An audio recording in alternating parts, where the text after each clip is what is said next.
Hello दोस्तों, नमस्कार। स्वागत है आपका अपने आरटीएस न्यूज चैनल में, जहां हम आपको बताने वाले हैं आज की बड़ी खबरें और मुख्य समाचार। दोस्तों, आज की बड़ी खबरें और मुख्य समाचार को फटाफट से लेकर आपके सामने जुड़ चुके हैं। चलिए आज की बड़ी खबरें और मुख्य समाचार को विस्तार से बताते हैं। इससे पहले आप वीडियो को लाइक नहीं किए हैं तो वीडियो को लाइक कर ले, चैनल को सब्सक्राइब कर ले, साथ में बेल आइकन भी प्रेस कर ले। तो चलिए बढ़ते हैं खबरों की ओर। आपको बता दें कि दिल्ली में 6 जनवरी को मेयर, डिप्टी मेयर और सदन के स्थायी समिति की 6 सदस्यों का चुनाव होना है। उपराज्यपाल वीके सक्सेना ने एनसीडी की पहली बैठक के लिए 6 जनवरी की तारीख तय की है। इस दौरान सबसे पहले नव निर्वाचित सभी पार्षदों का शपथ ग्रहण समारोह होगा और इसके बाद मेयर, डिप्टी मेयर का चुनाव होगा। एनसीडी चुनाव में इस बार आम आदमी पार्टी ने सबसे ज्यादा 134 सीटों पर जीत हासिल की है, जबकि भाजपा के 104 पार्षद ही चुने गए हैं। नगर निगम में बहुमत का आंकड़ा 126 है, मतलब आम आदमी पार्टी के पास अभी बहुमत के आंकड़े से 8 पार्षद अधिक है। इसके बावजूद बड़ा सवाल उठा कि आखिर मेयर के चुनाव में क्या होगा। क्या आंकड़ों के खेल में भाजपा फिर से आम आदमी पार्टी को मात देने की तैयारी में है, या केजरीवाल एमसीडी के चुनाव की तरह अपनी सरकार बनवा लेंगे। रूस के राष्ट्रपति व्लादिमीर पुतिन आज बेलारूस पहुंचेंगे। यूक्रेन से जंग के बीच पुतिन की यह यात्रा काफी अहम मानी जा रही।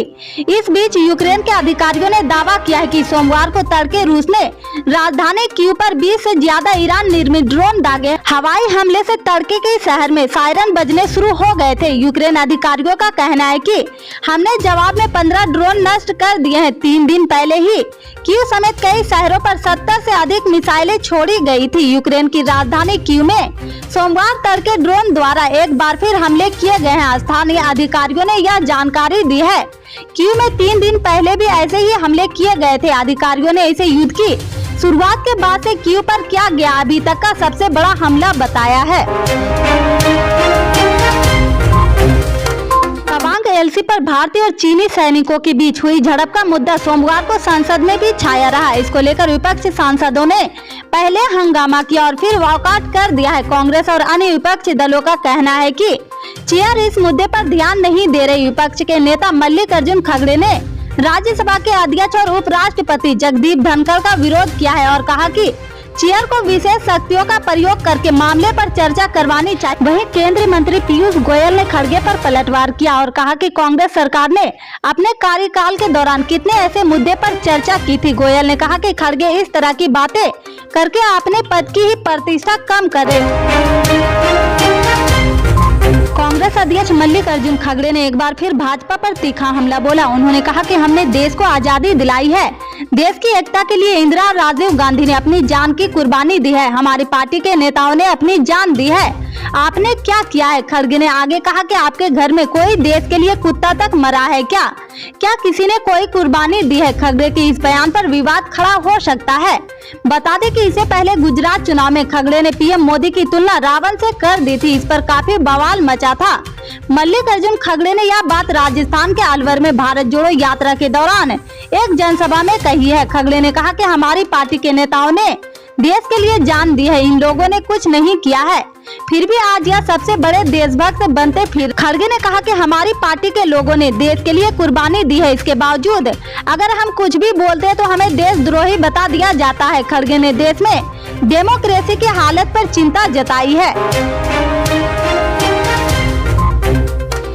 चीन में कोरोना से जुड़े प्रतिबंधों में छूट दिए जाने के बाद हालात बदतर हो गए। सोशल मीडिया पर इसको लेकर लगातार चिंता जताई जा रही। महामारी विज्ञान के जानकार एरिक फिगलडिंग ने ट्विटर पर चीन में कोरोना से बदहाली को लेकर लिखा। करीब 20 पोस्ट की इस थ्रेड में उन्होंने यहां पर तेजी से फैलते कोरोना और असहाय होती सिस्टम के बारे में बताया है। एरिक के मुताबिक अगर यही हाल रहा तो अगले 90 दिनों में धरती की 10% आबादी संक्रमण का शिकार हो जाएगी। सिर्फ इतना ही नहीं, एरिक ने कोरोना में लाखों लोगों के मौत के गाल में समा जाने की आशंका भी जाहिर की है।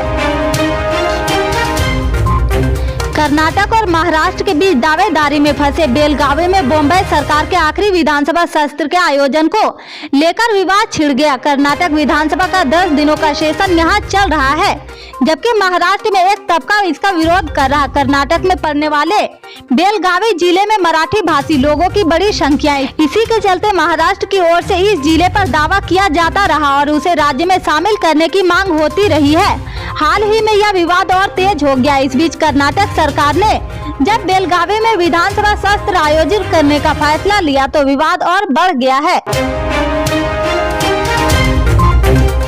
राजधानी दिल्ली, उत्तर प्रदेश, उत्तर भारत के बड़े इलाकों में सोमवार को मौसम ने करवट ले ली है। अब तक जहां चमचमाती धूप निकल रही थी, वहीं सोमवार को सुबह कोहरे की मोटी चादर छा गई।